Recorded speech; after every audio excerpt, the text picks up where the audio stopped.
Right to the prime minister अशा पद्धतीचा option दिलेला आहे। या ठिकाणी क्लिक केल्यानंतर आपण रजिस्ट्रेशन करायचे आहे। नमस्कार मित्रांनो, ॲग्रीकट्टा यूट्यूब चॅनलमध्ये आपले सर्वांचे स्वागत आहे। मित्रांनो, आपले जे काही आदिवासी बांधव आहेत हे नाशिक येथे उपोषणाला बसलेले आहेत।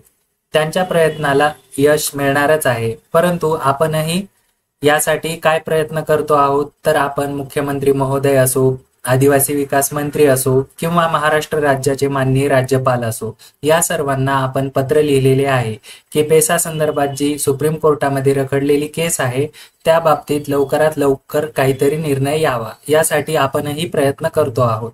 तर त्याच दृष्टीने आपण या ठिकाणी आपण बघू शकता प्राईम मिनिस्टर त्यांच्याकडे आपण ही तक्रार दाखल करू शकतो का, या बाबतीत काही निर्णय प्राईम मिनिस्टर म्हणजे आपले जे पंतप्रधान आहेत ते काही या बाबतीत निर्णय घेऊ शकतात का, या बाबतीतच माहिती तुम्हाला थोडक्यात सांगणार आहे।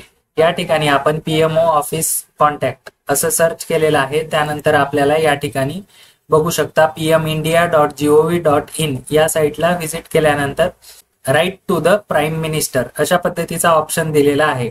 या ठिकाणी क्लिक केल्यानंतर आपण रजिस्ट्रेशन करायचे आहे। रजिस्ट्रेशन करताना आपल्याला ईमेल आयडी, मोबाईल नंबर सर्व माहिती भरायची आहे। त्यानंतर आपले रजिस्ट्रेशन कंप्लीट झाल्यानंतर आपल्या समोर आपला डॅशबोर्ड ओपन होणार आहे।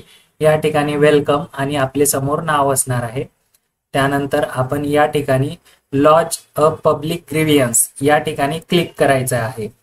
मग बघूया काय माहिती मिळते तर मित्रांनो, या ठिकाणी बघू शकता ग्रीव्हियन्स टर्म्स अँड कंडिशन्स, यासाठी आपल्याला काही टर्म्स अँड कंडिशन्स बघायचे आहेत। List of subject topics which can not be treated as grievances, म्हणजे या बाबतीत आपण पीएमओ ऑफिसला काही लिहू शकत नाही। त्यामध्ये काय काय आहे, आरटीआय मॅटर्स आहेत, त्यानंतर आपलं जे मॅटर आहे ते पेसा रिलेटेड ते कुठं सुप्रीम कोर्टात सुरू आहे।